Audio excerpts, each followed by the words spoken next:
జై బోలో గణేష్ మహారాజ్ కి జై. విగ్రహం విలువ 70,000. ఎలా కొన్నావురా? రామరెడ్డి నా నుంచి ఈ విగ్రహాన్ని దౌర్జన్యంగా లాక్కున్నాడు బాబు. విలువలేని ఇత్తడి విగ్రహానికి ఇంత విలువిస్తున్నారేంటి అంకుల్? నువ్వు చూస్తుంది బంగారం కాకపోవచ్చు, కానీ ఎదలో కంసుకుండలాల్ని కర్ణుడు దాచినట్టు ఉదరంలో విలువైనది ఒకటి ఈ వినాయకుడి విగ్రహంలో దాగి ఉంది.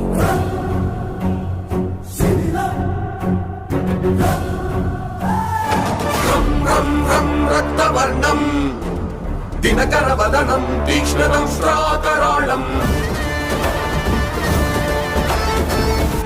దీని విలువే 50 కోట్లు. 50 కోట్ల? బాబు నీకేం కావాలో అడుగు. నాకేం వద్దంకుల్, మీకు జరిగిన అన్యాయానికి చేరవలసిన చోటికే న్యాయంగా చేరింది, అది చాలు. బాబు భగీరథుడు లేకుంటే గంగ భూమికి చేరేది కాదు, నువ్వు లేకుంటే ఈ విగ్రహం నా దాకా వచ్చేది కాదు. నా కంటికి నువ్వు రాముల వారి ఉంగరాన్ని సీత